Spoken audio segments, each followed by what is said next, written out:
Hey everyone, this is just going to be a quick video on a little fix that I did for this wire pedal. It's my dad's old vintage Colorsound wire pedal, and just had a little issue. And I know a bit about modern pedals and how the offboard wiring works, but I don't really know anything about any of the vintage gear. I haven't fixed or opened or even looked at any vintage gear. So it came to my surprise actually that the wiring actually is quite similar. So basically you can see up the top here there's a 2-pole double throw switch up here, and you can see that on the other side that's where the switch is. And if you follow the wiring from this tip, if you follow the tip to here, you'll see it's connected to yellow, and then yellow is connected to, it goes up to here obviously, and then it goes across and there's this little link, and then you follow that and that goes to the green wire, and then the green wire goes down to here, and then it goes to the output. So basically you've just got a straight, let's just pretend that whole track is basically just a piece of wire that goes around and then back out. It's not connecting the circuit into the signal path. And the shield is just connected to shield. They're both connected actually through the case. So if I touch the case with it's a bit rusted, it's hard to get an actual connection, but yeah, you can see if you touch the case there's a connection, so it just goes through, and that's what actually shields the effect.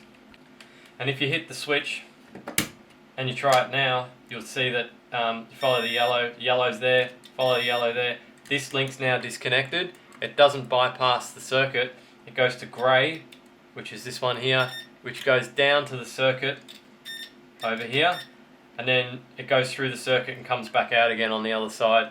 I can't actually test that part because it's actually going through the circuit. It's not going to work.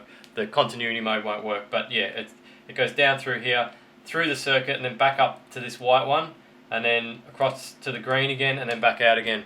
So it is, in a nutshell, true bypass.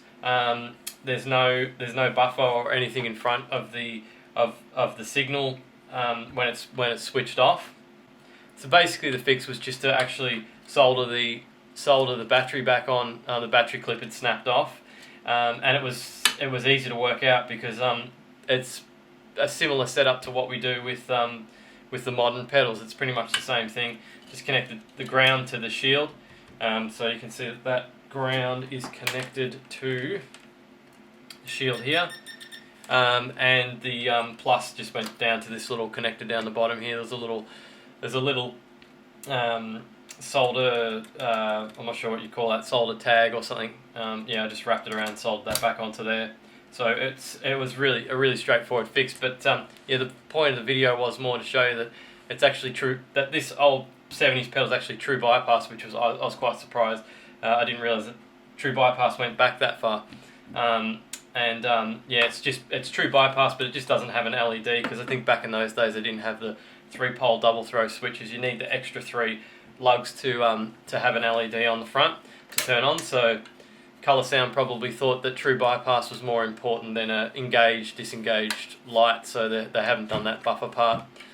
But yeah, that's pretty much it for this video. Just some information about this old Colorsound wah-wah. It's yeah, I was quite surprised to see that it actually was true bypass, and the wiring is actually quite familiar too.